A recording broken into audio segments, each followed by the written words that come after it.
A restaurant in Louisiana offering customers who carry guns a 10% discount. The owner of Bergeron's restaurant says he started offering the discount to law enforcement officers and expanded it to other gun-owning customers. He says it's giving out 15 to 20 gun discounts every day.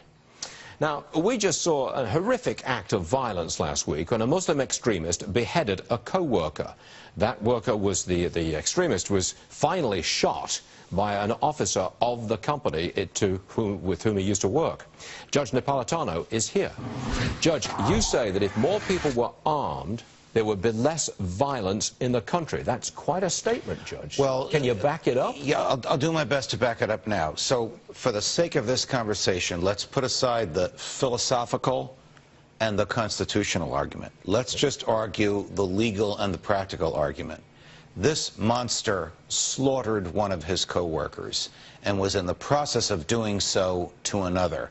When the boss, the owner of the company, on his own property, because he owns the business. It was the COO of the company. Correct. Right. Who also happens to be a part-time deputy sheriff, was carrying a weapon in his capacity as a deputy sheriff. As you may know, most off-duty police everywhere in the country carry their arms with them when they're off-duty. Saw what was happening and shot the guy whose face is on the screen right now.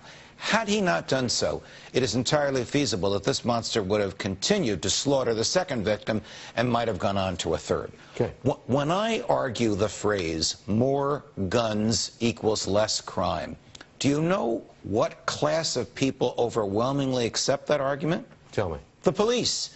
Because the police understand that they arrive generally after a crime is over. They are able to investigate it, and that is the way it works in America. The police arrive after the crime. They can't be expected to arrive during the crime. And the bad guys, the monsters, like that character whose face we just had on the screen, they don't fear the police. They don't fear getting caught. They all think they're going to get away with it. But I'll tell you what they do fear. They fear reactive violence from the victim.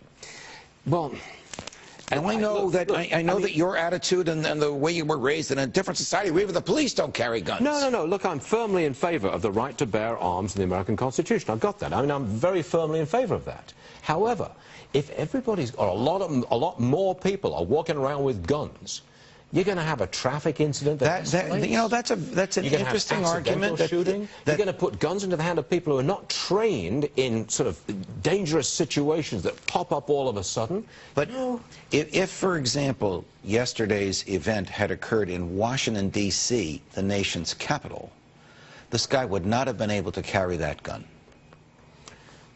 And that victim would have been slaughtered. So the idea is to allow people to protect themselves and to put the fear in the minds of the bad guy. Who cares if the police show up? Come on in, Charles. Come on in. Over the weekend, 43 people shot in Chicago, 5 dead, 1 13-year-old boy. They've got the toughest gun laws in America. I mean, that's the counter-argument to what you're talking about, Stuart, where legally, legal citizens can't protect themselves, so the bad guys are the only ones with guns, and they run amok, and they terrorize an entire city.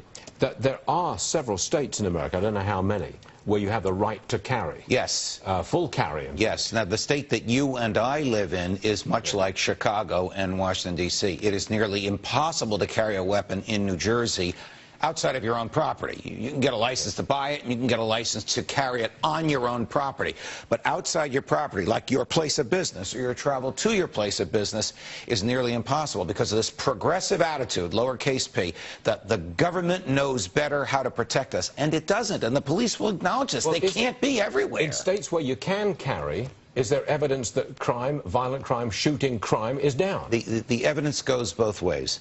But there is a great book by John Lott, L-O-T-T, formerly of Yale Law School. I think he's now at the American Enterprise Institute. His son works here, called More Guns Equals Less Crime. And he demonstrates statistically that the ease of carrying guns reduces violent crime in that area. I just want to get this last one in. That incident in Oklahoma, is that workplace violence or is that an act of terror? You know, there's no answer to this, but I'll tell you who's going to make the answer. Attorney General. Eric Holder. And he will call it workplace violence. The feds will call it. They may want to wait until they gather evidence. The FBI is more methodical than Why will they call it that? Well, there's a couple reasons. One, there's a general antipathy on the part of this administration to recognize terror as terror. On the other hand, Oklahoma does have the death penalty, and it does have vigorous prosecutions for first-degree murder, so they may feel that trying this guy in federal court for an act of terror is surplus. Okay.